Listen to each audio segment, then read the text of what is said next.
शेर के माँ दुर्गा का वाहन बनने की कहानी तब शुरू होती है जब देवी पार्वती घोर तपस्या करके भगवान शिव को पति के रूप में पाने की कोशिश कर रही थी।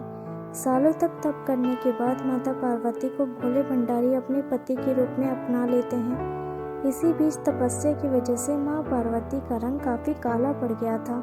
एक दिन ऐसे ही बातचीत के दौरान भगवान शिव माँ पार्वती को काली कह देते हैं। यह बात उन्हें पसंद नहीं आती।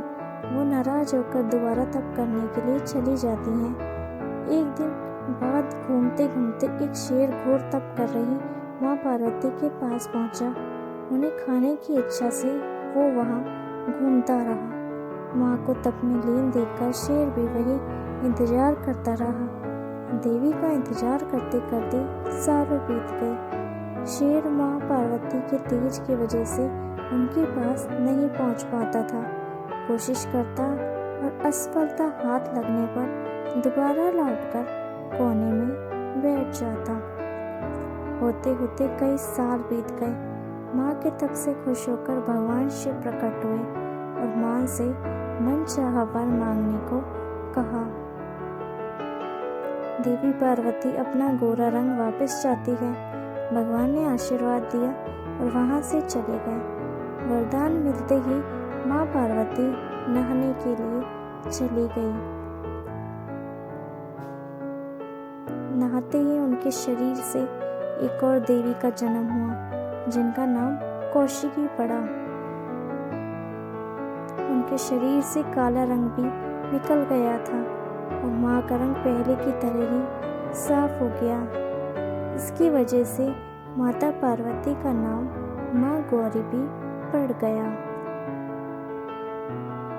नहाने की कुछ देर बाद माँ की नज़र शेर पर पड़ी। शेर को देखते ही उन्होंने भगवान शिव को याद किया और शेर के लिए भी वरदान मांगा। माता पार्वती ने भगवान से कहा, हे नाथ, ये शेर सालों से मुझे भोजन के रूप में ग्रहण करने के लिए इंतजार कर रहा था। मेरे पूरे तप के दौरान ये यही था। जितना तप मैंने किया उतनी ही तपस्या इसने भी की है। इसी वजह से अब वरदान के रूप में इस शेर को मेरी सवारी बना दीजिए। भगवान ने प्रसन्न होकर माता की बात मान ली और शेर को उनकी सवारी बना दिया। आशीर्वाद मिलने के बाद माता शेर पर सवार हो गई और तभी से उनका नाम माँ शेरावाली और दुर्गा पड़ गया। दोस्तों, अगर आपको ये कहानी अच्छी लगी हो तो चैनल को लाइक और सब्सक्राइब कीजिएगा ताकि इसी तरह के और interesting stories time to time मिलती रहें। And thank you so much for watching. Thank you once again. Keep watching, keep subscribe, keep follow for more videos like this. Thank you once again.